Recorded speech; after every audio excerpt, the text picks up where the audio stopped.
Hey guys, it's Lion here with Hobbies of Man once again, and today we're doing another film review. Today we're looking at K-pop Demon Hunters, which is a Netflix movie. It came out June 20th, 2025. I watched it July 25th, 2025. I'd wanted to watch it since the day it came out, but I ended up not having time to do so, or whenever I did, I'd end up watching something else. And so it took a while, but I did eventually get around to watching it. The thing is that I had been listening to the music for the movie for quite a few weeks at this point. So, I did know most of the songs that were shown, and I actually really liked them, at least most of them. And so that's why I wanted to watch the movie, and eventually I was like, okay, I gotta watch it, right? And so here we are. Let me give you some facts about the movie, and then we'll talk about what I think about it. It should not be that long of a review. In general, I did really enjoy it. So the writer, director, group, or duo, or whatever you want to call them, the people that are most credited with this movie are Maggie Kang, K-A-N-G, and Chris Appelhans. I'm not really sure how to say that. Appelhans. This is a Sony Pictures Animation movie. I think it's based on their Sony Image Works or Image Dreams or something. It's some sort of subgroup within the Sony Pictures arm within the animation group, right? And it's a Netflix movie, like I said. You can watch it on Netflix. And it's not too long. It's about an hour and 40 minutes or something. That's a bit longer than usual for an animated movie, but not significantly.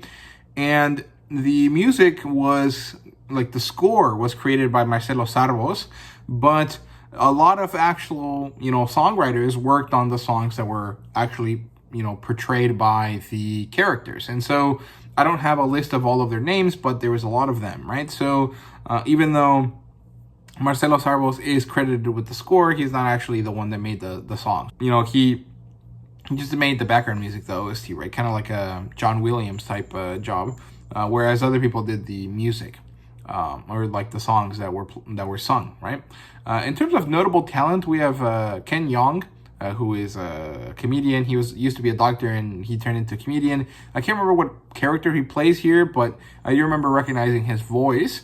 And then the people that actually play the characters, there's Arden Cho as Rumi, and Hyo Seop as Jinu, Mei Hong and Ji Young Yu as the other two girls in the K-pop group, which are Mira and Zoe, and Yoon Jin Kim, who I think plays the doctor character. Now, there's another character that's really important, but I can't remember who played them, but it's like a very famous, well-known Korean actor that has a pretty big presence here in the States, but I can't remember his name. But he played Guima, I think is the name of the character. And it's a really good movie, actually. I'm not necessarily a big K-pop fan. I don't really like idols or much pop music, to be honest with you. I mean, I'll listen to it, and I grew up listening to a lot of it because that's what was popular on the radio when I was growing up. But it's not necessarily the type of music that I go out of my way to enjoy. However, I do like some idol stuff here and there, some K-pop stuff here and there. I like Blackpink a little bit. I know 21 and what's her name, Twice and stuff like that. Like, I know some of the female groups, and I know some of the male ones, EXO, BTS, there's another one, because I was friends with girls that were really into K-pop when I was in high school. And one of my cousins is really into K-pop as well. But it's just kind of a bit out of my wheelhouse. At the same time, I like One Piece, and One Piece Film Bread, which is the latest One Piece movie, was also an idol movie. There was a character played by Ado, who is a very famous Japanese idol. And so, this sort of movie isn't really all that weird to me. I like musical movies good enough or well enough. I mean, I grew up with Disney Channel, and most of those movies are musicals, right? So this is a bit out of my wheelhouse, but not so much that it's kind of too weird for me. Also, the demon hunting aspect is very kind of common for manga and anime. That's really what I cover on the channel, as you guys can see. So this is kind of pretty in line with my taste. Maybe the music is not necessarily the type of stuff that I want to listen to, but it works out pretty well. I think that if you have some baseline enjoyment of anime and manga and some baseline knowledge of K-pop, you will find this movie to be enjoyable. Now, your mileage may vary there. Don't take what I said as fact, but I think that it's pretty unlikely that you will dislike this movie if you like anime, particularly shonen anime, or if you like K-pop in any way. So, I recommend this movie to you guys. And at this point, if you want to go off and watch it without spoilers, feel free to do so at this point, because I will start talking about them in the next few seconds. So this movie focuses on 3 girls who are a trio, a K-pop trio. I think most of the time K-pop groups are much larger than this, but for the sake of the movie and for balance, it's just 3 of them, right? And they are secretly demon hunters. This is kind of similar to Bleach in a sense, or maybe the Bleach expanded universe, like the stuff from what's the second series called? Burn the Witch, right? I think that's what it's called. And basically these girls come from a lineage of demon hunters, and they basically use music and performance arts to create wards around Korea, and I think technically most of Southeast Asia. And I don't know if that actually expands across the world. I would assume not, because the movie is very steeped in just Korea. And they create these wards against demons, and apparently when the ward goes from blue to gold, and the ward is called the Hanmoon, by the way, they will have succeeded in the task that was given to them as demon hunters, which is to lock away the demon Guima from the earth, right? So this barrier, when it turns gold, it basically becomes self-sustaining and forces the demons to stay locked away in torment, and they can't come to earth anymore, right? And so at the beginning of the movie, the girls go through a song number, and they start seeing this golden color. And so they get really excited, really happy.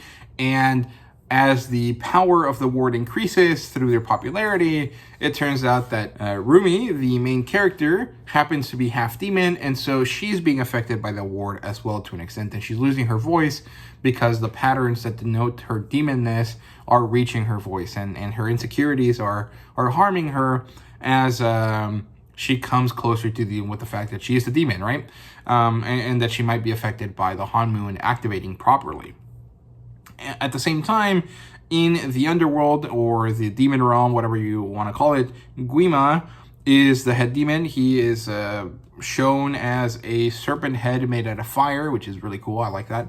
And there's this character who was a demon, or turned into a demon thanks to a deal he made with the devil. And he is named Jinu. He is our male, character. He's the villain character mostly. And he shows up to Guima, and he's like, hey man, what if we use the same techniques that the demon hunters are using against them? And so if the demon hunters are K-pop idols, what if we are K-pop idols as well? And so he starts a boy band with a few other male demons, and they turn out to be called the Saja Boys. And so as the girls are starting to deal with Rumi's voice, becoming bad, the Saja Boys show up and start removing some of the popularity from the Huntrix group, right? That's what the girls call themselves.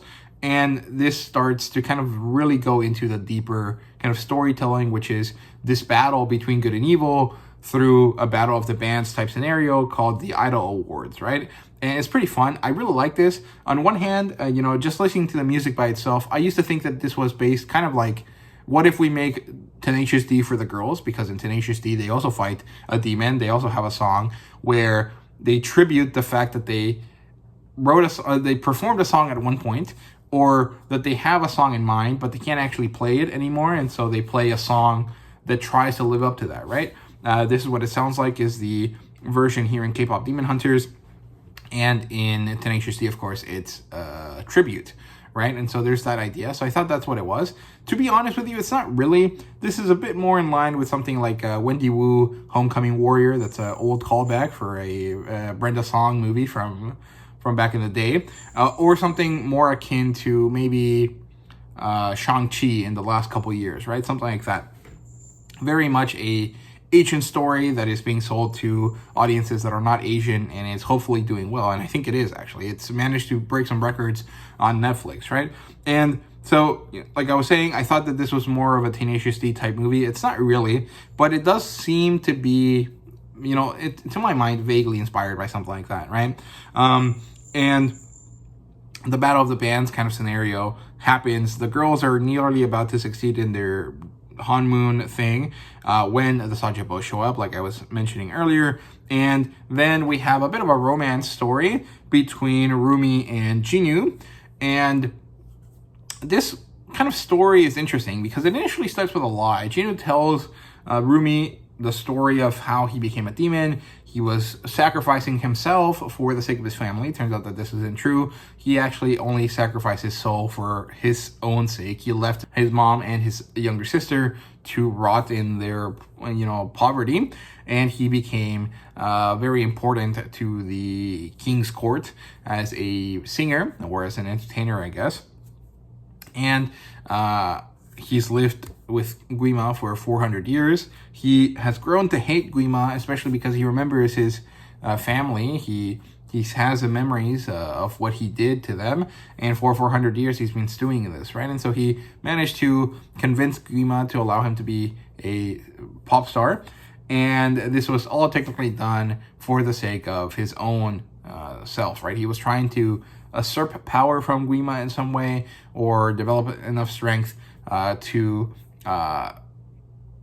succeed in whatever it is that he was doing, and also had a backup plan, which was that Guima, if he succeeded but also didn't get to beat him, would erase his memories, and so he wouldn't have to remember, and he'd become a proper demon without any of the backdrops of it, or the negative aspects of it, right?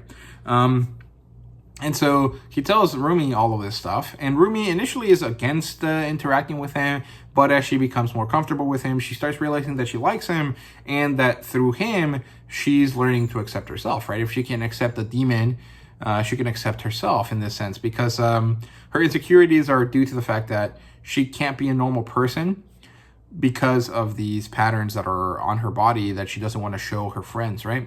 And because she has to completely hide herself at all times. And so with Jinwoo, she doesn't have to do that, and so she learns to love herself to an extent, and realizes that Jinwoo is kind of a villain in the end, but he can't let go, and so this kind of gives him a reason to go against Rumi when their big final, battle of the bands kind of scenarios happening, right? And so the demons and Jinwoo manage to introduce uncertainty into Rumi by showing her that humanity is possible in demons. It breaks the trio up in a kind of very wild situation where they're all, singing together, and then when they allow Rumi to have her spotlight in order to change outfits, they are forced somewhere else, and then two demons take their place, and this causes their breakup to be live on stage. And then this leads into the final climax of the movie, where the demon boys, the Saja boys, do their big musical number, which is, I think, Your Idol, I think is the name of the song. Awesome song, by the way, really cool. And the animation for the performance is really great. I loved it, actually. I think it's probably the best part in the movie. And so they have this really awesome musical number. And then as they're about to win, Rumi gains resolve. She sheds her uncertainties. She grows into herself, and she hits him with a kind of like a little note there that almost feels reminiscent of Gabriella in the second, what's it called? High School Musical movie, right? When she yells Troy, and they have this moment there where she decides to leave wherever it is that they were, like the Hamptons thing or whatever. It almost has that moment, right? Because she sings a single note to kind of draw the audience to her, and then she starts her musical number to end the movie. They manage to succeed, obviously. Jinwoo actually ends up giving himself up for the sake of Rumi, and they manage to unleash the Han Moon properly. It turns golden. The world is saved. Guima is put away, and everything is back to normal. The girls take a hiatus at the end of the movie, and the movie ends with them meeting some young girls who are fans of them. And, you know, that's basically where it ends. There is no sequel bait at all. And I think that's good. You know, it would be nice if this was a single movie IP. But with its success, I don't think that that's possible. Now, there's kind of a few ways in which they could do this, right? They could go the prequel route and give us a story, a love story between a demon and Rumi's mother, because how did she come to be, right? And that would be really cool. It would also be pretty interesting because it would parallel Rumi and Jinu's storyline. And it would also be an interesting kind of throwback to older styles of music, which would be fun. There could also be like the origin story of the Demon Hunter, you know, secret society or whatever, like how these people decided that this was the right way to do this. That'd be fun. However, I think that if they wanted to do this and they wanted to keep it K-pop, they would have to do like some sort of thing later where the next generation maybe, or maybe the same Huntrix group, but in a different point in their lives, would have to deal with another demon, right? Maybe someone above Guima, if there is such a thing, right? However, what I would like is actually that they explore like this idea of music and bands being the holders of the secret powers, right? So in Korea, it's K-pop idols. In maybe, well, it would be kind of culturally insensitive to make the sequel to K-pop Demon Hunters a Japan-based thing, right? But they have idols there as well. But maybe a Chinese group of characters, and maybe that would also be culturally insensitive because everyone messed with Korea in history, if I remember correctly. But maybe like an American boy band, right? Maybe like something based on NSYNC, or maybe a European one, something like based on One Direction, right? And there's stupid boy band, but they also kind of fight goblins on the side, right? Like that'd be fun. That'd be a cool way to do it, and it would also be really interesting because it would provide a lot of different cultural backgrounds from which to take, right? You know, in Latin America, there would be, maybe if you focus on a Mexican team, maybe it would be like a mariachi band, right? Or something kind of like Coco, right? In America, it would be either a boy band or a like a girl group, like Destiny's Child or something like that, right? Like there is a lot of leeway that can be done with this formula of like a group of musical talented kids that also happen to be demon hunters. Like that idea works really, really nicely. However, I do think that this is probably better kept as a single entry IP, like just one thing, right? Maybe a video game or something like that. But I don't really want this to spin off into TV shows, into stuff like that. I think that this is a great one and done story. It doesn't need to go anywhere else, but there are avenues to explore if they choose to do so, right? Overall, this is like a 9 out of 10 for me. I really, really liked it. There are some things about the movie that I didn't quite love. Like, for example, it's kind of unclear, right, if they're saving Korea or if they're saving Southeast Asia or the world. And I mentioned that earlier. It's not really that important. It is just a nitpick. Some of the other things that I just kind of find a little bit annoying for me is that they don't translate all of the Korean words that are used. Now, that's not necessarily important, but I like having as much context as possible, and I would have liked to see those words translated at least in the dialogue, right, in the subtitles, right? It's not entirely necessary, but I would have liked that. The other thing is that it's kind of funny that they have this like Battle of the Bands thing, and that it seems to be televised, the whole thing, right? So why did no one ever, realize that there were demons and stuff like that? Like, that's just a bit silly, and it is stupid of me to question it because it's not important to the premise, right? It actually makes the premise less enjoyable, right? There's a suspension of disbelief that needs to be done, but after watching the movie, you think about these things, and so that's kind of like a little bit of an annoyance, right? Or maybe, it can be explained off that, the demons are not actually visible to normal people, except under specific circumstances. And since they were using so much of their demon power, normal people couldn't really see them. They could just see like some sort of, image illusion that they thought was what was happening, right? Something like that. The other kind of issue that I had here was that the girls, like, their music is really awesome, the Saja boys and maybe just Jinu himself, like none of the songs where it's just him are all that good to me. Like all of the songs are enjoyable to listen to, but in the scheme of all of them being good, there's some that are better than others, right?